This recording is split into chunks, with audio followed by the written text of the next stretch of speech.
Halo, selamat datang di podcast Bicara Bandar bersama saya Arga dari Creative Trader.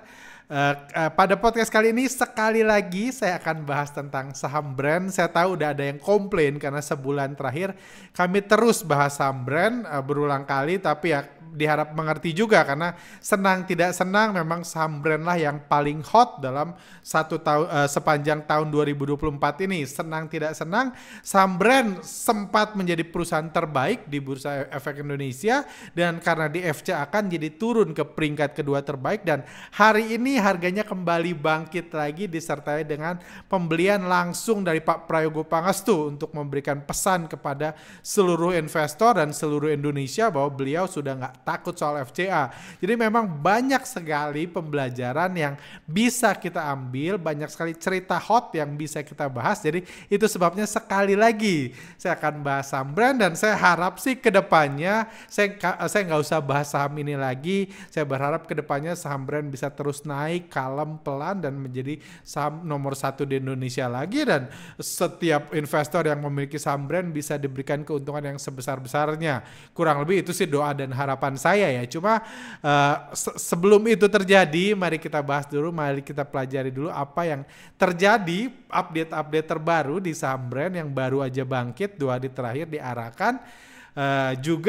Saya juga akan akan cukup banyak sih menjawab komentar-komentar yang dikirimkan, karena memang karena ini saham paling hot, banyak sekali komentar-komentar di YouTube, di Instagram, DM dan lain-lain yang dikirimkan ke kami, dan saya akan coba bahas, termasuk saya sebenarnya kenapa saya seakan-akan menyerang fundamentalis. Saya akan meluruskan mungkin kesalahpahaman, ada mentalitas miskin dan lain-lain. Saya akan coba bahas, tergantung juga pertanyaan-pertanyaan menarik lain yang ditanyakan tentang brand. Saya akan semua bahas pada podcast kali ini. Langsung aja kita bahas. Jadi sedikit dulu kita ikuti dulu urutannya dari pembahasan terakhir kami. Jadi ini pembahasan yang ada di Telegram dan Instagram kami. Ini 7 Juni 2024, pada saat itu saham brand diturunkan sampai 6.050 harganya. Udah jadi peringkat ketiga di Indonesia. Pada saat itu udah turun dari peringkat pertama sampai peringkat ketiga di BEI. Dan pada saat itu kami menjelaskan kepada rekan-rekan yang follow kami bahwa ARB berjilid-jilid bukan masalah utama dari brand. Ini juga yang banyak teman-teman salah sangka. Banyak orang mengira, bahkan teman saya sendiri, ini saya jujur aja, teman saya sendiri bilang, lu lagi marah gak gitu. Dari 3 podcast terakhir, banyak yang mengira kalau mungkin saya marah atau enggak saya nggak tahu ya, karena saya ngerasa happy aja walaupun sedikit emosi. Tapi kalaupun saya emosi, saya bukan emosi karena saya punya saham brand dan harganya di ARB kan berturut-turut. Saya mau klarifikasi buat teman-teman ngerti ya. Saya emosi karena FCA. Dan kalau Anda nonton podcast kami jauh sebelum brand di FCA kan, kami udah protes tentang FCA jauh sebelum brand di FCA kan.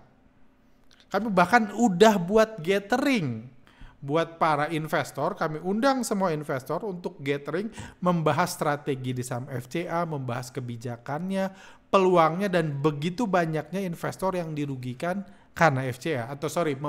Banyak pahlawan bursa yang merasakan manfaat dari FCA.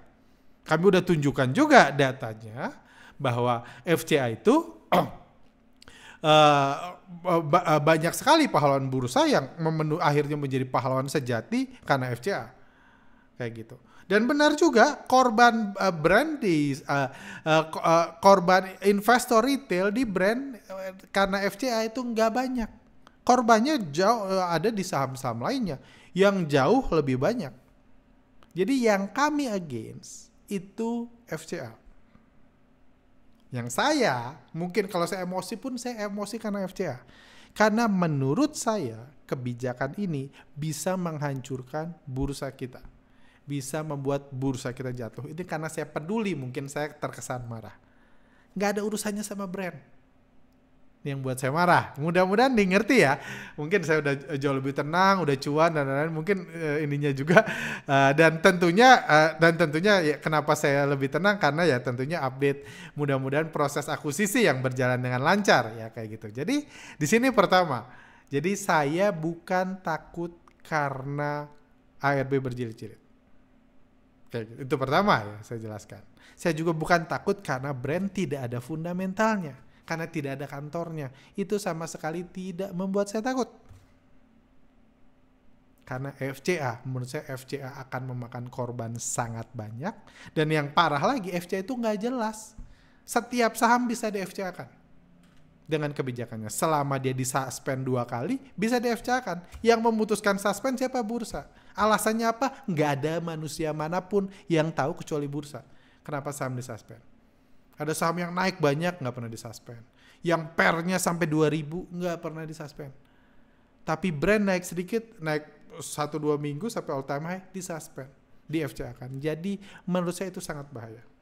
Tidak ada standarnya. Kalau misalnya BE mengatakan, per maksimum di bursa kita adalah 350, oke. Fair menurut saya. Kalau brand melewati batas 350, FCA kan.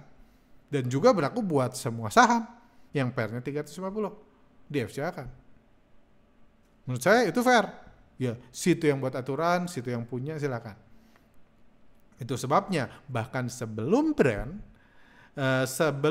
di FCA kan saya sudah bersuara. Anda bisa follow terus videonya ada terus kok, rekam digitalnya ada terus tuh. Saya udah berharap banget kalau supaya BEI segera diakuisisi. Supaya ada transformasi sebelum ada kejatuhan yang lebih parah. Dan sekarang kita sedang mengalami kejatuhan yang jauh lebih parah. Jadi masalah brand itu bukan ARB berjilid-jilid, masalahnya FCA.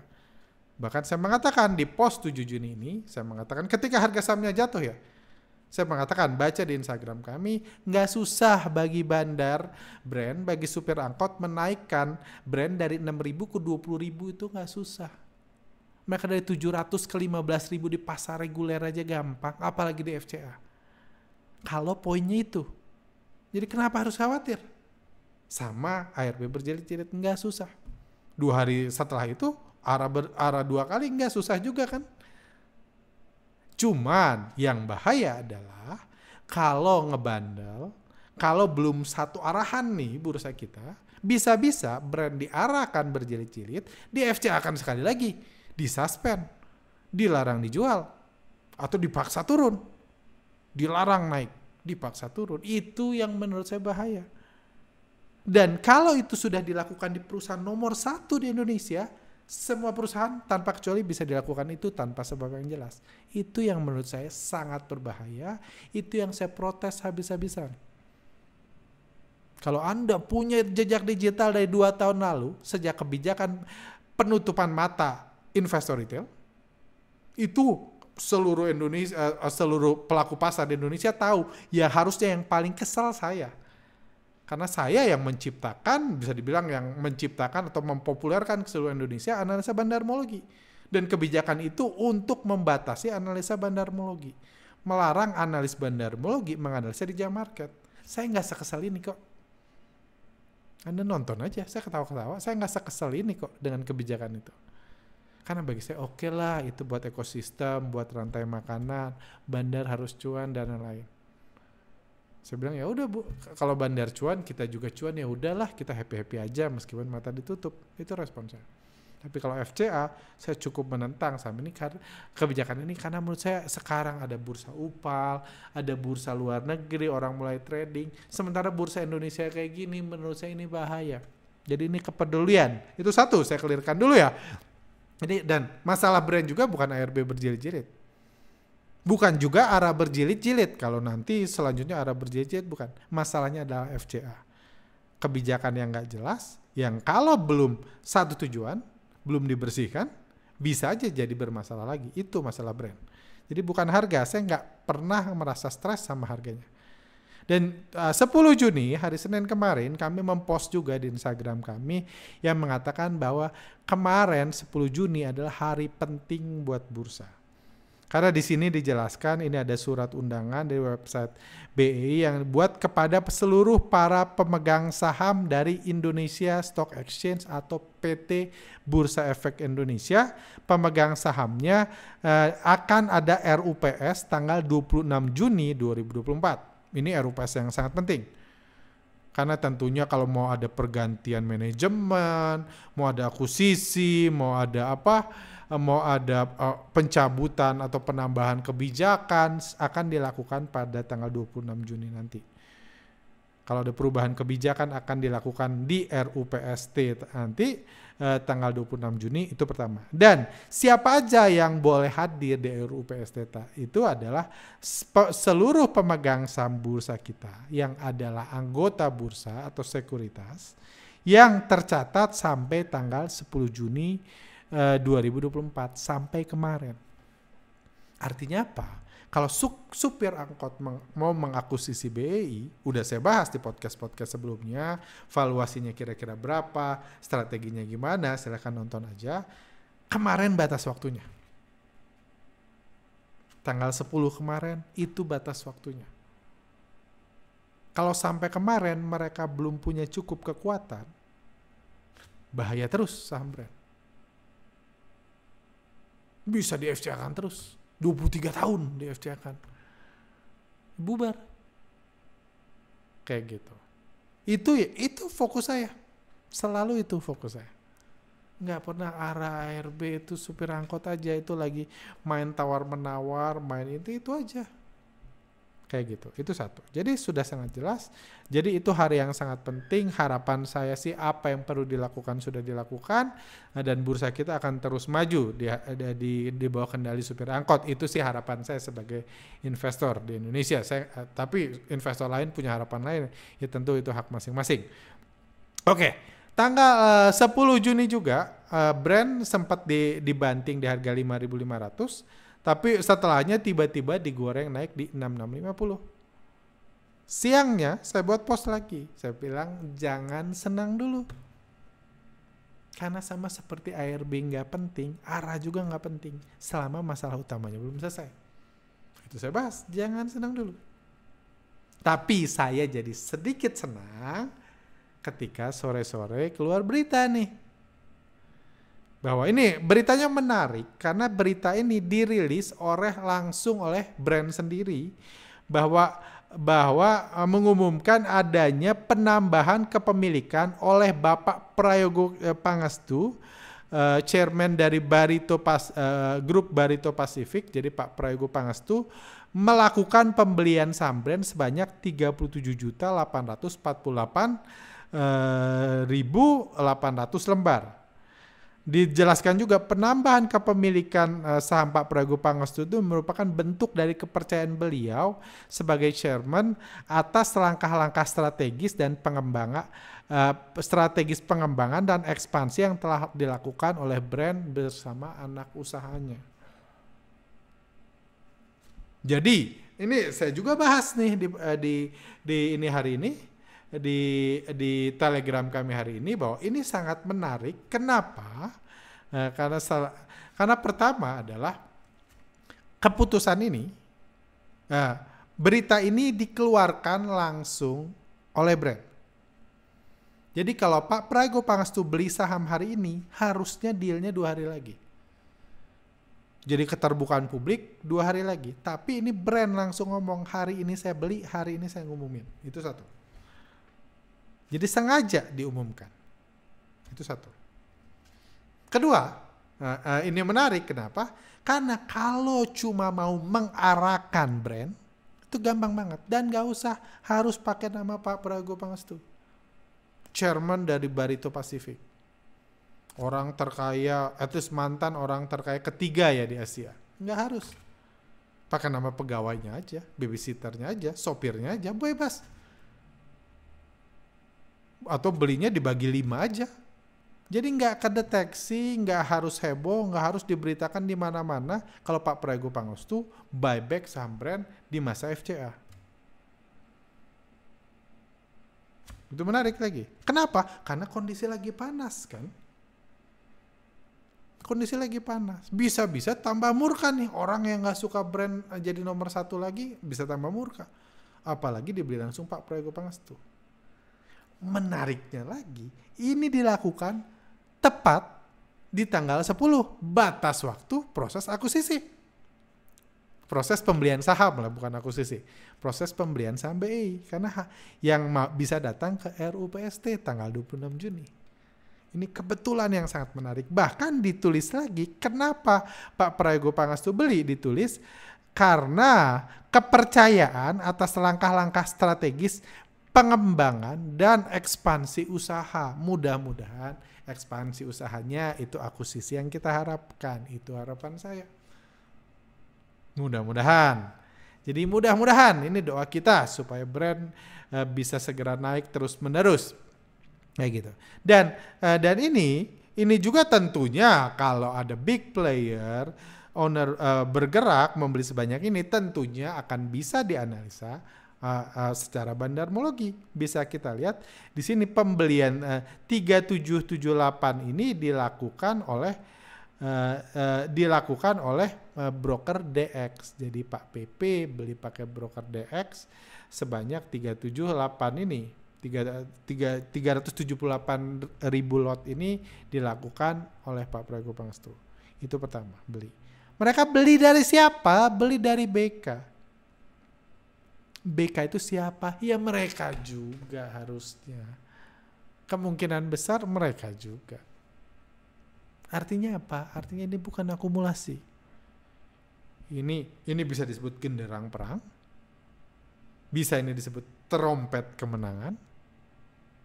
Yang pasti ini adalah wujud menunjukkan bahwa Pak Prayogo Pangestu tidak takut oleh FCA. Kayak gitu. Kenapa baru sekarang? Ya mungkin karena prosesnya sudah berjalan lancar. Nanti sudah semua akan lurus, brand akan dilepas dari FCA dan mungkin akan diizinkan untuk menjadi perusahaan nomor 1 di Indonesia, punya valuasi 10 kali BBCA, terserah. Mungkin harapan kita tentunya. Karena memang masalahnya itu. Nggak ada urusannya sama nggak punya kantor. Kalau nggak punya kantor sebelum IPO juga nggak punya kantor kan dia. Pada hari IPO juga kan nggak punya kantor. Kantornya nggak diketahui di mana. Kan? Bener kan? Jadi bukan itu masalahnya. Apalagi laporan keuangan. Jangan nanti saya ketawa mulu kalau ngomong laporan keuangan. Oke, seperti itu. Itu satu. Jadi udah clear ya. Sekarang apa yang terjadi tanggal 11 Juni ini? Harganya kembali arah, brand udah valuasinya udah 976 triliun lagi. Mudah-mudahan kalau dilihat gini harusnya dua arah lagi udah berhasil ke tempat sepantasnya di peringkat nomor 1 di Indonesia lagi menyusul BBCA. Secara bandarmologi kalau kita lihat sepertinya tidak ada akuisisi, tidak ada pergerakan yang dilakukan oleh beliau. Tidak ada tanda akumulasi yang agak sedikit mengkhawatirkan, kemungkinan terlihat banyak broker-broker retail ikut beli hari ini. Kayak gitu. Apakah ini tanda bahaya? Kalau tanpa berita aneh-aneh, ini bukan berita yang bagus. Ini indikasi distribusi. Kalau tanpa ada berita-berita kompleksivitas itu. Itu satu. Cuma ya masalahnya sampai hari ini saya udah coba cari tahu. Memang proses akuisisi ini yang pasti saya tahu nggak akan pernah keluar di berita. Itu saya yakin 100%. Nggak akan pernah, cuma banyak yang tertutup sampai mana. Ini cuma ya, kita tinggal lihat sih setelah RUPS nanti apakah brand akan langsung dikeluarkan dari FCA, apakah FCA akan dihapuskan, atau malah di FCA akan terus. Kalau di FCA akan terus ya berarti kita asumsikan memang ya sudah. Memang gagal prosesnya dan ya, wassalam brand.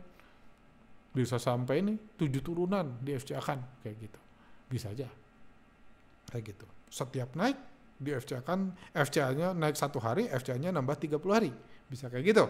Kita nggak tahu karena bebas ya. Ini seperti itu. Jadi saya happy, saya masih menunggu, saya masih hold, cuman saya tetap nggak berani menyarankan orang untuk beli karena ya at least saya harap Anda bisa menilai. Kurang lebih seperti itu ya kondisinya, silakan Anda putuskan sendiri. Oke, sampai sini, wah udah lama banget saya bahas ini ya, seru banget soalnya. Oke, sekarang saya bahas Q&A yang masuk. Kok kesannya nyarahin para fundamentalis, Bang? Saya bukan orang fundamentalis dan bukan pendukung FCA juga. Oke, ini saya mau meluruskan. Kalau saya ada kelepasan ngomong atau salah tulis, saya mohon maaf. Jadi saya tidak ada maksud menyalahkan fundamentalis. Yang kenal saya tahu saya itu senang banget sama fundamentalis. Saya itu happy banget sama fundamentalis. Mereka itu pahlawan buruh saya yang baik dan saya untung banyak dari mereka. Jadi saya nggak mungkin membenci orang yang ngasih saya banyak duit. Nggak mungkin. Makanya dalam setiap pembahasan brand, saya mencoba selalu menambahkan kata oknum fundamentalis. Kan ada misalnya satu kantor ada oknum. Dari kantor ini ada oknum yang melakukan korupsi. Bukan satu kantor melakukan korupsi. Oknum, makanya saya katakan oknum fundamentalis. Kenapa saya salahkan oknum fundamentalis yang dukung ini FCA? Kenapa saya mengatakan gitu? Pertama, karena hanya fundamentalis lah yang nggak paham kenaikan brand. Di podcast udah berhari-hari kami bahas. Ini jauh sebelum FCA. Ini kenaikan yang sangat wajar. Kenaikan saham brand tidak ada bedanya dengan kenaikan saham BRI, Mandiri, Telkom, BBCA. Saham-saham yang lebih kecil aja naiknya gitu. Kenapa brand naiknya gitu dianggap tidak wajar? Hanya oknum fundamentalis lah yang belum mengerti kenapa brand naik. Nggak mungkin. Orang teknikal, nggak mungkin orang teknikal itu orang teknikal menganggap kenaikan brand nggak wajar, nggak mungkin, naiknya rapi kok. Nggak mungkin orang bandarmologi bilang kenaikan brand tidak wajar, nggak mungkin. Jadi pasti fundamentalis. Dan ini oknum fundamentalis yang mengacaukan. Jadi saya katakan oknum ya, bukan fundamentalis pada umumnya. Saya tahu mayoritas fundamentalis nyangkut juga kok di FCA. Anda lihat aja list-list saham yang di FCA itu. Ada Waskita, ada WSBP dan lain. Itu yang borong fundamentalis semua. Itu udah direkomendasikan beberapa tahun lalu oleh para pakar-pakar fundamental. Nonton aja. Video-video beberapa tahun lalu jejak digitalnya ada semua kok. Itu fundamentalis semua kok yang nyangkut. Kayak gitu. Jadi bisa sama-sama ini ya, bisa paham bahwa saya mohon maaf kalau anda menganggap saya menuduh Anda para fundamentalis, bukan. Saya sangat respect, saya sangat senang dengan keberadaan fundamentalis. Makanya saya ini oknum fundamentalis kayak gitu. Oke, lanjut saya baca. Ini BI yang konyol, masa saham terbesar di ASG diperlakukan saham gocap, nggak ada hubungannya dengan fundamentalis. Kamu fundamentalis nggak lirik saham. Oh ya sama sih. Ya saya tadi udah saya jawab ya. Siapa yang bisa menjamin saham under value nggak bakal di FCA-kan? Betul sekali. Seorang fundamentalis yang waras, yang paham, yang bisa berpikir jernih, tentunya akan sangat takut dengan FCA ini. Karena bisa aja saham under value di FCA-kan. Saham kalau turun di FCA-kan juga kok, bukan naik doang. Kayak gitu ya. Ini bahaya. Jadi harusnya fundamentalis yang berpikir dengan jernih juga takut dengan kebijakan karena nggak ada standarnya. Ada standarnya, cuma standarnya yang paling sakti adalah 2 kali suspend FCA. Sementara suspendnya nggak ada standarnya. Kayak gitu. Lanjut. Pak Arga berserta keluarga pasti selalu borong brand. Brand akan saham terbaik versi Pak Arga. Ya, tentunya nggak keluarga saya doang. Ya keluarga saya nggak ada juga yang trading saham. Istri saya nggak trading saham, keluarga saya yang lain tinggal di luar negeri atau ini juga nggak trading saham. Jadi nggak ada yang ini ya. Versi terbaik versi Pak Arga bukan versi saya ya. Ini versi Bursa Efek Indonesia. Saham nomor 1 di Indonesia, saham terbesar di Indonesia adalah saham terbaik di Indonesia. Yang nggak ngomong seperti itu sesat. Sekarang saya harus ngomong brand adalah saham kedua terbaik di Indonesia. Kenapa? Karena bursa yang mengatakan harga saham mencerminkan fundamental perusahaan. Itu bursa yang ngomong. Itu bursa yang ngajarin.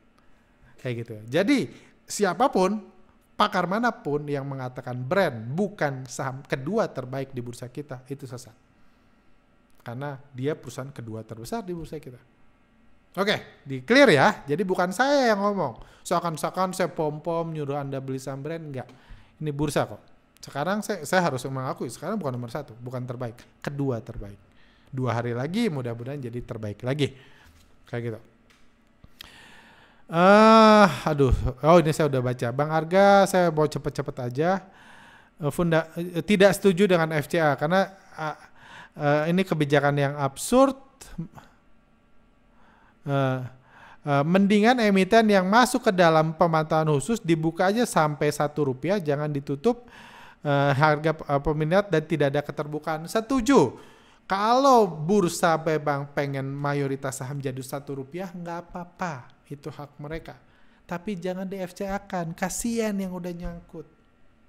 Biarin aja ditransaksikan, jadi bisa cut loss retail itu. Value investor, misalnya under value, tiba-tiba di FCA kan hancur, jadi bisa cut loss mereka. Kayak gitu. Saya setuju. Kalau memang pengen banget tuh harga saham Rp1, silakan. Kalau pengennya itu. Cuma jangan di FCA kan, kasihan yang nyangkut. Kayak gitu. Itu satu ya. Sangat setuju. Saya ada pertanyaan, apabila saham masuk dalam pemantauan khusus, masuk FCA sehingga harganya turun katakan 20 perak, ternyata emiten tersebut memperbaiki good governance-nya sehingga dia keluar pemantauan khusus, kemudian bagaimana emiten tersebut diperdagangkan pasar reguler karena harganya sudah 10 perak. Nggak masalah. Banyak kok saham-saham yang nggak FCA harganya di bawah 50. Sekarang boleh. Cuma dia di FCA kan dulu nanti keluar. Kenapa bisa keluar? Itu misteri. Kami pernah bahas di Gathering FCA sebelum brand FCA. Kami bahas di situ. Kami jelaskan satu persatu memang umumnya keluar karena kebijaksanaan bursa kita. Ada yang nggak keluar-keluar, udah 2 tahun di pemantauan khusus, masuk FCA nggak keluar-keluar. Cuma ada beberapa yang tiba-tiba keluar karena kebijaksanaan. Ada juga yang memang di FCA kan hanya 1 bulan. 1 bulan di FCA kan udah itu keluar, ada juga kayak gitu. Oke, intinya bagaimana emiten yang sudah FCA bisa keluar di paparan pemantauan khusus itu? Karena kebijaksanaan. Kita tahu banyak orang bijaksana di bursa kita. Jadi yang saya tangkap sih ya, kalau bursa mau ngasih klarifikasi gimana caranya keluar silahkan secara detail. Cuma kalau yang saya tangkap dari pattern, dari yang sudah keluar, itu lebih karena kebijaksanaan bursa kita aja. Karena memang bursa kita dipenuhi orang bijaksana. Seperti itu.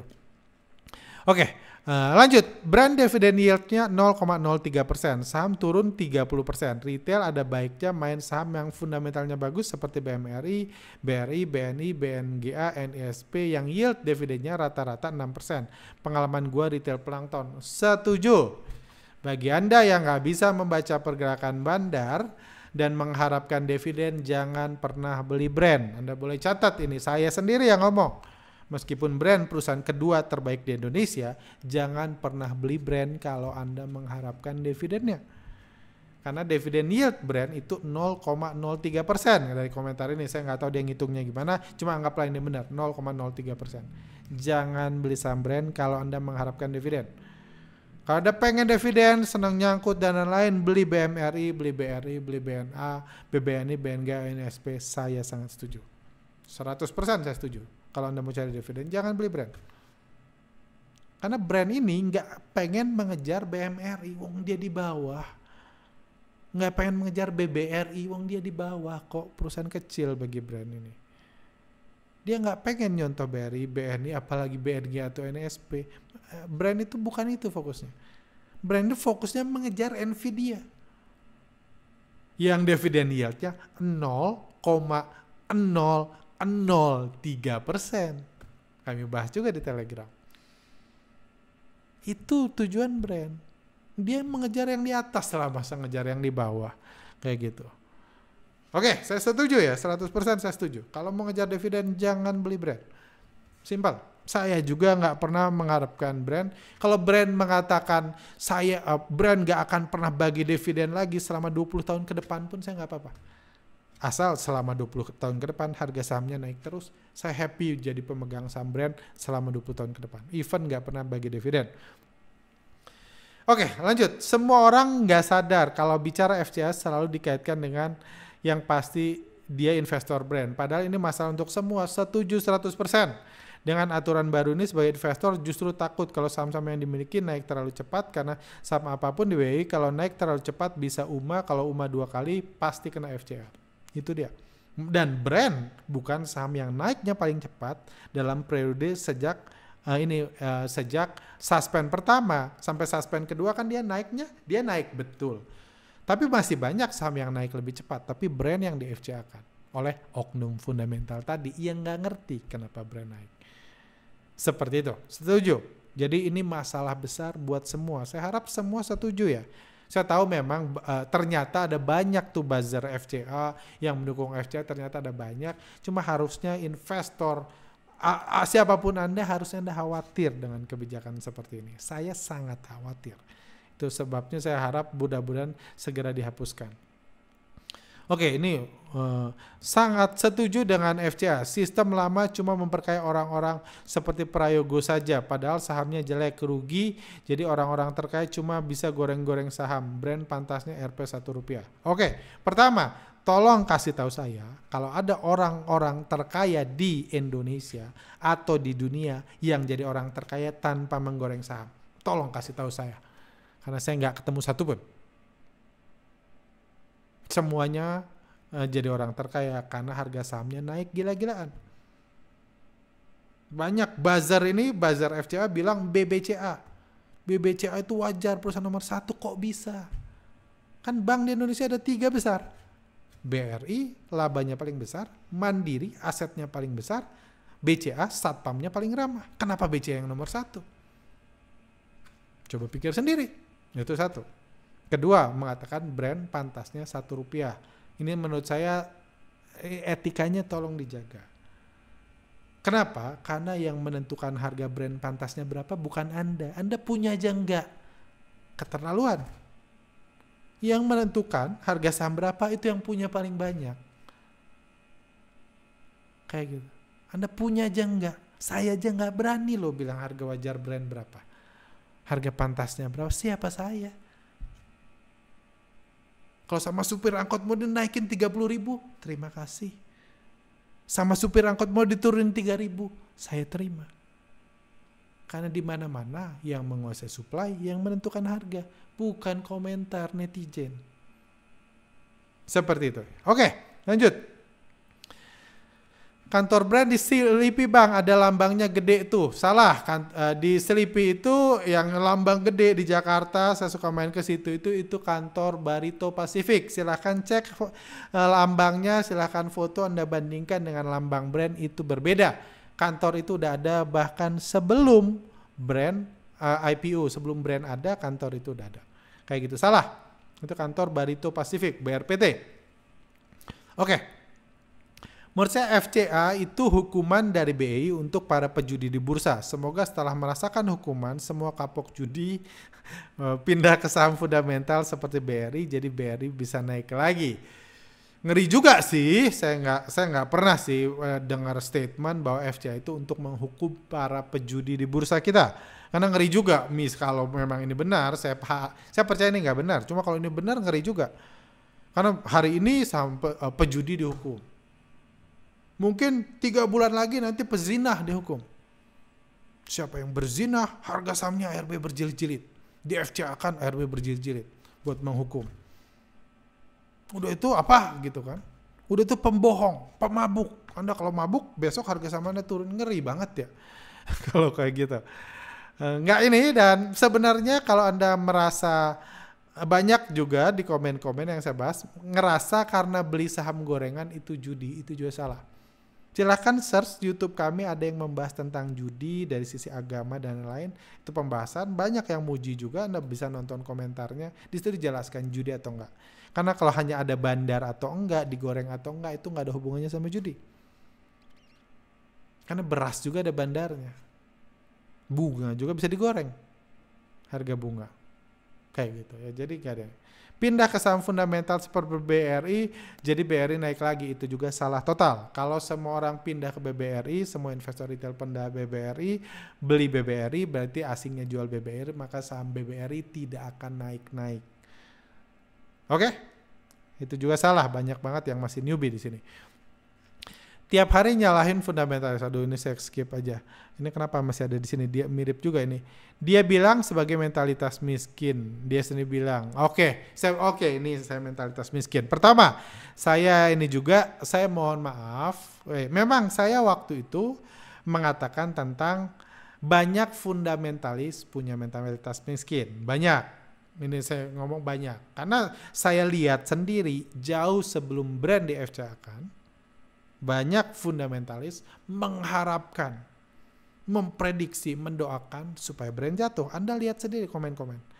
Banyak fundamentalis, karena kembali lagi, orang yang bisa menganalisa bandarmologi atau bisa menganalisa teknikal, menganggap kenaikan brand itu biasa aja. Wajar banget. Aneh kalau nggak naik. Yang paham, yang nggak paham ya fundamentalis. Kayak gitu. Banyak yang mengatakan brand harus hancur. Dan saya mengatakan itu mentalitas miskin. Anda itu, kalau Anda fundamentalis, harusnya Anda berdoa supaya saham Anda digoreng setinggi-tingginya. Bukan supaya saham yang digoreng jatuh setinggi-tingginya. Ya cuma jadi miskin bersama. Nggak ada yang kaya. Kalau semua saham gocap, jadi miskin bersama, nggak ada yang kaya. Anda harus berharap, Anda beli saham under value. Misalnya PBV-nya di bawah 1. Anda harus berdoa supaya PBV-nya jadi 20. Atau jadi 300 supaya Anda kalau ya pertama bisa berdoa, kalau Anda bisa Anda berusaha, usahakan supaya harga sahamnya naik. Kan udah dijelaskan di video kami cara menaikkan harga saham, kan udah dijelaskan kayak gitu. Jadi itu yang perlu Anda lakukan. Menganggap orang hancur, berharap orang kaya hancur, itu mentalitas miskin. Itu yang saya jelaskan. Dan itu berlaku buat saya sekarang mau cabut statement saya, itu contohnya memang fundamentalis. Cuman bukan setiap fundamentalis punya mentalitas miskin. Saya ralat kalau ada kata-kata saya yang seperti itu, karena saya ngomong kan nggak diedit, nggak di ini, jadi kalau ada itu saya mohon maaf, saya ralat. Saya nggak ada maksud mengatakan setiap fundamentalis punya mentalitas miskin. Contohnya kita tahu Pak LKH nggak punya mentalitas miskin. Saya nggak pernah dengar Pak LKH mendoakan supaya brand jatuh. Enggak kan? Fokus dia adalah supaya saham dia naik setinggi mungkin. Itu aja. Supaya bukan naik setinggi mungkin, di harga tertinggi dia bisa jual ke fundamentalis lain. Itu aja kok fokusnya. Nggak pernah mengharapkan saham hancur. Harusnya setiap fundamentalis kayak Pak LKH. Itulah mentalitas yang bukan miskin. Ya memang saya tahu, memang karena saya sendiri pernah dikatakan seperti itu 10-12 tahun yang lalu atau 15 tahun lalu, kalau saya itu punya mentalitas miskin, dan saya sendiri marah pada saat itu. Tapi saat ini saya bersyukur banget ada yang nasihati saya seperti itu. Saya bersyukur banget karena itu merubah hidup saya. Saya ngomong itu tujuannya merubah hidup Anda. Jangan mengharapkan kegagalan orang lain, jangan mengharapkan kehancuran orang lain, usahakan dan harapkanlah keberhasilan Anda sendiri.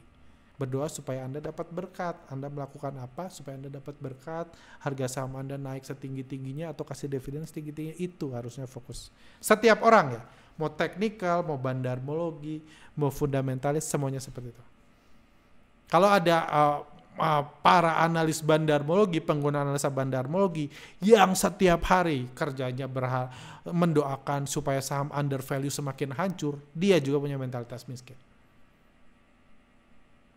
Kalau ada pengguna analisa bandarmologi terus terus berharap BBRI terus hancur, mampus lu, hancur lu, kayak gitu, dia juga punya mentalitas miskin. Karena analis bandarmologi harusnya fokus ke cari saham yang diakumulasi bandar dan berharap digoreng, itu aja. Orang lain nyangkut di mana harusnya bukan urusan dia. Seperti itu. Jadi sama ya, saya ralat kalau ini buat clear lah ya. Sebenarnya soal kayak gini itu simple. Oke, ini udah berapa menit? 38 menit. Soal kayak gini tuh simple lihatnya. Ini tuh cuma perang paus versus paus. Paus supir angkot lawan paus Bank ABC soal perebutan tahta orang terkaya. Nah, si BEI ini dalam posisi dilema. Yang tinggal kuat-kuatan antara paus Kang supir angkot atau paus Bank ABC. Tinggal lihat siapa yang kuat menang. Kita tinggal lihat drama selanjutnya BEI, pilih paus Kang supir angkot atau Bank ABC. Saya Saya tahu ada teori itu, cuman saya bukan pihak yang setuju, yang percaya itu yang terjadi. Ini kisruh antara Bank ABC dengan supir angkot, saya nggak merasa seperti itu. Karena menurut saya, pemilik Bank ABC itu udah tua banget, Anda lihat umurnya. Meskipun dia kaya raya, dia sehat, harusnya nggak akan punya ambisi sebesar itu untuk terus menjadi orang terkaya. Orang seumur itu bisa hidup sehat aja sudah happy. Apalagi buat manuver sana sini untuk jadi orang terkaya, tetap jadi orang terkaya. Dan udah lama loh disusul, bukan masih baru, udah lama disusul. Bahkan sampai hari ini pun tetap bukan jadi orang terkaya lagi mereka. Kayak gitu. Jadi saya nggak setuju ini Bank ABC. Saya udah cerita di dua podcast yang lalu kalau nggak salah tentang siapa yang kemungkinan paling diuntungkan dari di FCA-kannya saham brand. Siapa yang dirugikan dengan naiknya saham brand, saya udah cerita juga. Jadi saya nggak setuju nih Bank ABC, cuma nggak usah saya mention lagi siapa sebenarnya yang kemungkinan paling diuntungkan. Seharusnya tidak, saya skip aja. Oke, harga ini kayaknya udah stres berat, sampai bilang beli saham beda dari beli perusahaan. Padahal anak kuliahan aja semua udah tahu. Kalau perusahaan sudah terbuka, beli saham sama dengan beli perusahaan. Kalau stres berat lebih baik cuti dulu Pak. Jangan sampai hancur di saham, hancur juga karir di edukasi karena otak sudah nggak waras dipaksain buat konten. Oke. Minum dulu, kayaknya panas ini. Banyak yang panas soalnya. Nggak sengaja kami screening, yang panas jangan dimasukin lah, kasihan. Cuma ini menarik, karena saya bahas sebelumnya bahwa beli saham beda dengan beli perusahaan. Dibilang ini anak kuliahan aja tahu kalau perusahaan udah TBK, beli saham beda sama beli perusahaan. Iya, anak kuliah. Tapi kalau Anda sudah mengalami seperti saya dan banyak orang lain yang pernah beli perusahaan, itu beda banget sama beli saham.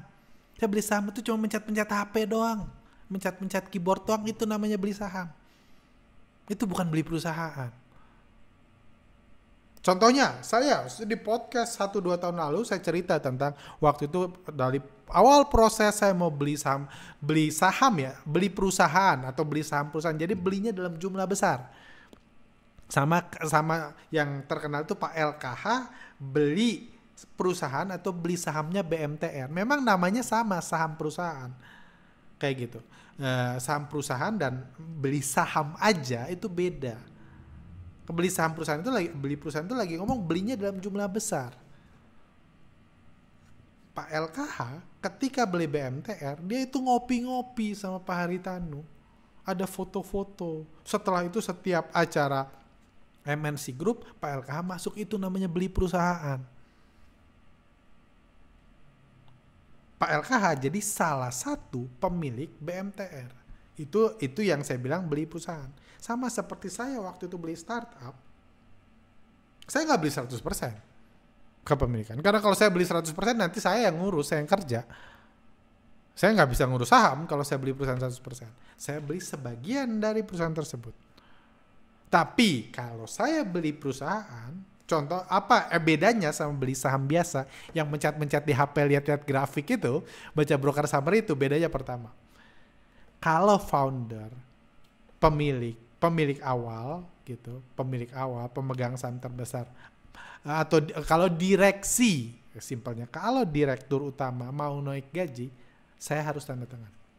Contohnya seperti itu. Kalau mau ada corporate action, saya harus approve. Karena saya salah satu pemilik. Orang bisa mention itu, oh, itu startup yang punya si Arga tuh. Iya, bukan punya saya sendiri, betul. Tapi saya pemilik. Atau baru-baru ini, baru kemarin saya ngobrol sama teman saya mau beli saham juga, kembali lagi bukan beli 100%. Beli saham salah satu property agent. Patungan nih, lu berapa, gua berapa, kita ngomongin karakter pemiliknya, segala macam, proyeksinya beneran loh. Jadi kita tuh, saya sendiri bener-bener analisa fundamental loh kalau belinya perusahaan.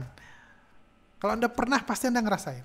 Anda cek asetnya berapa, karakter pemiliknya berapa, kira-kira profitnya berapa, bagi dividennya berapa, cash flow-nya gimana, mungkin bangkrut atau enggak, pesaingnya apa, karena beli perusahaan. Beneran, itu analisa beneran. Jadi kalau Anda mengira analisa fundamental itu benar-benar halusinasi, bukan. Itu analisa beneran kalau beli perusahaan. Cuma yang kita omongin di sini, saya beli brand, saya beli BBRI, saya beli BMRI, itu lagi ngomong beli saham doang. Yang beli saham gitu namanya pemegang saham. Apa itu atau bahasa Inggrisnya shareholder. Apa hak pemegang saham? Ya memegang saham. Ya Anda boleh pegang sahamnya. Kayak gitu. Itu Anda pemegang saham. Saya bisa memegang saham BBRI.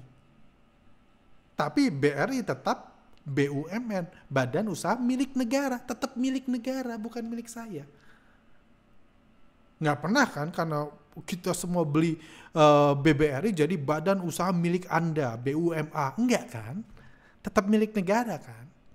Saya boleh punya brand, tapi di setiap pemberitaan media, brand dibilang miliknya Pak Prayogo Pangestu. Karena yang punya beliau. Beliau yang berhak memutuskan apa-apa. Mau bagi dividen Rp2, hak beliau. Kalau besok Pak Prayogo Pangestu mengatakan, mulai besok brand akan bertransisi, akan merubah bisnisnya dari bisnis renewable energy ke jualan tahu bulat. Itu hak beliau. Bebas. Jadi perusahaan tahu bulat terbesar di dunia. Boleh, itu hak beliau. Sebagai pemilik perusahaan. Saya itu shareholder, pemegang saham. Hak saya cuma satu. Mau tetap memegang atau mau melepas. Itu hak pemegang saham. Itu haknya. Nggak ada. Anda nggak diminta apa-apa kan? Nggak diminta persetujuan apa-apa kan? Mau bagi dividen atau enggak? Mau jualan tahu bulat atau enggak? Anda nggak ini kan? Saya juga itu. Saya hanya pemegang saham brand. Hak saya cuma memegang dan melepas. Kalau kesal membanting gitu kan. Udah itu aja. Jadi please dilurusin ya. Dilurusin. Banyak yang nggak ngerti gitu. Banyak yang nggak ngerti bedanya pemilik perusahaan dan pemegang saham. Yang kita ngomongin ini, kita di sini ini pemegang saham semua nih. Haknya cuma megang dan lepas aja. Jadi jangan terlalu serius. Kayak gitu. Aset dihitung-hitung, revenue dihitung-hitung, karakter dihitung-hitung, buat apa? Kayak gitu. Anda ngitung BCA punya mobil berapa, emang Anda boleh numpang di mobilnya? Tetap nggak boleh. Oke? Mudah-mudahan ngerti ya. Banyak orang yang sampai sekarang belum paham bedanya shareholder, hold, sama pemilik perusahaan. Kayak gitu. Oke? Even di perusahaan terbuka sama, jadi beda. Kayak gitu ya. Miris bang di channel mampir ke channel ini juga masih belum banyak yang paham harga bergerak itu kenapa, entah kurang edukasi atau denial saja. Setuju sih, memang banyak banget yang belum paham, tapi ya sudah lah ya. Memang ya mudah-mudahan. Oh ya, saya akhiri dengan ini. Sebenarnya masih banyak pertanyaan. Oh tinggal dikit ya, sorry. Saya coba lagi ya. Saya ini karena memang banyak yang belum paham, termasuk ini saya. Oke. Minimal kalau perusahaan tuh sahamnya tinggi bisa menyerap tenaga kerja perusahaannya. Nah ini saham si sopir angkot kantornya nggak tahu di mana, pekalah dikit ini darurat lowongan kerja. Ini nggak ada hubungan satu sama lain. Saham tinggi nggak bisa menyerap tenaga kerja, bisa juga menyerap duit investor, duit pahlawan bursa, nggak bisa menyerap. Ini nggak nyambung sama sekali. Tolong belajar lagi lah, saya nggak usah jawab. BCA nggak mungkin di-FCA-kan, pemegang sahamnya ratusan ribu, nasabahnya jutaan, bisa chaos. Ini negara, beda sama brand pemegang saham cuma 11 ribuan, itu pun kebanyakan asing. Perusahaannya juga belum ada, nggak ngaruh ke negara, nggak bikin chaos. Yang kebijakan marah-marah palingan nyangkut di brand. Ini juga nggak paham sama sekali tentang bursa saham. Pertama, Hanya karena kalau BCA di FCA kan, bukan berarti nasabahnya akan dirugikan. Nggak ada urusan. Nasabahnya tetap, ATM-nya bisa, bukan tiba-tiba hilang kalau BCA di FCA kan. Kartu Anda bukan tiba-tiba error, aplikasinya tiba-tiba hilang dari App Store, nggak juga. Nggak ada cerita kayak gitu. Jadi nggak ada hubungan. Nasabah jutaan, pemegang sahamnya ratusan ribu, friend pemegang sahamnya ratusan ribu di FCA kan nggak chaos kok Indonesia, nggak ada urusan. Please, tolong, memang basic investor di Indonesia ini rendah banget pengertiannya, jadi repot. Nggak ada urusan ya, jadi nggak akan ada yang chaos.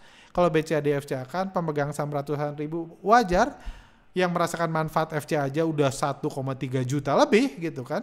Kenapa ratusan ribu pemegang saham BCA buat negara bisa chaos gitu, nggak ada urusan. Nasabahnya, tabungan Anda bukan hilang kalau BCA di FCA kan sama aja. Itu nggak, ingat kita lagi ngomong saham ini. Jangan terlalu dikait-kaitkan sama perusahaan ngaco kayak gitu. Oke, ini satu lagi sekaligus iklan di akhir ini ya. Ini aja. Belajar saham dari nol lagi. Jadi kami ada seminar namanya belajar saham dari nol lagi buat teman-teman yang memang belum paham dasar-dasar saham, dasar-dasar bursa saham. Kami ada kelas namanya belajar saham dari nol lagi. Tenang buat hater, saya nggak jualan. Ini workshop kami adakan sejak awal pandemik dan semua uang yang diterima di workshop ini kami jadikan buat, kami sumbangkan buat kegiatan kemanusiaan. Ada yang kami pernah beliin tabung oksigen, ada yang pernah kami buatkan sumur, kami udah buat banyak sumur di pedalaman-pedalaman Nusa Tenggara Timur dan lain, di Kupang dan lain, udah banyak videonya. Jadi semuanya akan kami sumbangkan. Saya nggak pernah dapat serupiah pun dari workshop ini dan nggak berminat. Tugas saya cuma pengen membantu teman-teman mengerti yang masih belum paham tentang bursa saham, masih mengira kalau Anda baca laporan keuangan harga saham Anda naik dan lain-lain itu, ini makanya kami kasih kelas belajar saham, kasih judul belajar saham dari nol lagi. Buru-buru banget karena ini udah 50 menit nih. Oke, lanjut. Udah 3 lagi deh ya, maaf ya. Pak Arga nyangkut banyak kayaknya dari semalam sibuk bahas brand mulu. Saya bahas brand bukan karena nyangkut, walaupun ya saya sempat nyangkut di brand, tapi puji Tuhan sekarang udah nggak lagi kayak gitu, karena menurut saya yang saya fokus bahas itu FCA. Cuma memang bahas FCA doang, saya sudah bahas sebelum brand di FCA kan memang nggak terlalu menarik. Ternyata karena ada brand jadi menarik. Itu satu. Oke, kedua, serius nanya, spill dong abang udah rugi berapa di brand atau masih floating profit? Aku bukan haters, cuma penonton yang penasaran aja. Aduh kok. Saya pribadi, saya bukan orang yang pernah sharing ke siapapun. Ya simpelnya kayak gitu. Saya profit berapa, untung berapa, rugi berapa, saya nggak sharing semua karena itu prinsip saya. Cuma saya rasa ini pertanyaannya baik ya. Pertanyaannya baik, saya coba jawab sebaik mungkin aja buat sedikit menjawab dapat gambaran ya. Brand. Pertama, saya per hari ini penutupan 11 Juni saya sudah cuan di saham brand karena sahamnya diarahkan dua kali. Saya udah dalam kondisi cuan. Cuma balik ke pertanyaan lebih mendasar, dari sebelumnya saya pernah nyangkut ya, tadi sudah mention. Tapi pertama, bagi saya sebenarnya, ini prinsip saya, Anda mau lakukan atau enggak terserah, bagi saya yang disebut profit itu saham yang sudah dijual. Floating profit saya nggak anggap profit. Kayak gitu. Itu bagi yang saya hitung ya, kalau Anda ngomong yang saya hitung, yang sudah dijual. Profit itu kalau sudah dijual. Saya sudah profit di brand, sudah. Tapi bukan yang saya pegang sekarang, karena saya udah bilang juga kan, saya ada beli di IPO, sempat jual, sempat beli lagi, sempat jual lagi, itu saya udah profit. 100% ini ratio saya profit, selalu setiap jual beli brand, profit yes. Itu profit. Yang saya hold, yang saya bahas berkali-kali ini, yang saya hold, sempat nyangkut ketika brand turun ke bawah 6.000 kemarin. Nyangkut. Kayak gitu. Dan nyangkutnya ya seberapa rupiahnya saya nggak enak ngomong, cuma ya nggak banyak-banyak banget sih. Paling ya intinya itu kalaupun saya cut loss, itu bukan loss terbesar saya sepanjang sejarah. Saya nggak akan jadi hancur hidup saya. nggak akan jadi ini kayak gitu, nggak akan dibatalkan semua rencana-rencana saya akan tutup, nggak juga, baik-baik aja saya kayak gitu, baik-baik aja saya yakin. Ya kalau dihitung-hitung paling seharga jam lah, jam tangan cuman ruginya. Jadi saya bukan investor sebesar itu yang punya aset triliunan, enggak, paling rugi saya seharga jam tangan kayak gitu. Ketika turun ke bawah 6.000 ya, nah, kurang lebih seharga jam tangan. Ya sekarang udah profit ya, mungkin ya kalau butuh jam tangan 2, punya tangan 2 mungkin udah bisa beli gitu. Saya nggak hitung juga profitnya, karena bagi saya kembali lagi, yang saya sebut profit itu kalau udah dijual kayak gitu. Kalau sudah dijual itu profit atau rugi. Saya nggak selalu jual ketika profit. Brand, cuma kalau brand saya selalu profit ketika jual. Cuma di banyak saham saya rugi. Nyangkut ya, tapi belum saya anggap rugi. Kalau itu clear ya. Bahkan sebenarnya secara finansial, kalau mau jujur ya, ini curhat aja, ini edisi curhat. Secara finansial, personal finance saya, yang saya sebut profit itu bahkan bukan ketika dijual. Kapan saya sebut profit? Ketika duitnya saya ambil dari RDI, saya masukin rekening saya. Itu yang saya sebut profit. Yang benar-benar di prinsip saya yang saya sebut profit itu. Cuma kalau gitu kan aneh kan, nggak tahu sahamnya dari mana, karena saya udah nggak peduli sahamnya dari mana. Saya ambil, anggaplah saya ambil 10 juta, ya itu profit saya. Si 10 juta itu yang saya ambil dari RDI ke ini. Karena saya trading saham, tujuannya satu. Saya trading saham tujuannya untuk menyerap uang dari bursa saham masuk ke rekening saya. Bukan buat ngegedein angka. Angka sini ya, bukan buat share screen cap. Cuan segini enggak. Untuk menyerap uang dari bursa saham masuk ke rekening saya. Tujuan saya cuma itu. Jadi yang saya sebut profit itu. Jadi yang sebut saya profit ketika saya ngambil uang dari bursa saham, ngambil profit saya dari RDI saya ambil uang cash, saya bayar per puluhan, itu baru profit. Simpelnya itu kalau buat saya. Itu yang sebut profit. Sisanya nggak saya sebut profit. Juga rugi juga nggak. Kayak gitu. Seperti itu sih. Oke, sampai sini aja lah ya. Udah kepanjangan, ini udah 1 jam. Thank you buat rekan-rekan yang udah bergabung. Mudah-mudahan, saya berharap jujur, saya berharap ini podcast terakhir saya tentang saham brand. Kalau nggak ada yang aneh-aneh lagi, saya sih pengen bahas saham yang lain, tapi tentunya ini bukan podcast selama FCA masih ada, mungkin saya akan terus protes sama FCA. Tapi saya harapkan kembali lagi, saya nggak harus bahas saham brand lagi. Brand bisa diberikan kelancaran, terus naik, dan mengejar Nvidia kalau bisa. Itu harapan saya sebagai pemegang saham yang cuma megang doang, nggak bisa naikin. Kalaupun dibanting, saya sih harap yang membanting itu ya supir angkot sendiri. Karena beliau yang punya, harusnya beliau yang menentukan harga sahamnya dinaikin atau dibanting. Saya siap kalau beliau banting, saya juga mau ikut banting. Seperti itu. Jadi seperti itu, dan thank you buat rekan-rekan. Saya mohon maaf kalau ada beberapa kata-kata saya terlihat emosi dalam beberapa podcast terakhir. Mudah-mudahan podcast kali ini bisa jadi perdamaian buat semua. Kita happy terus, nikmati hidup, menikmati market, belajar banyak dari market. Oke, sampai sini aja. See you next time.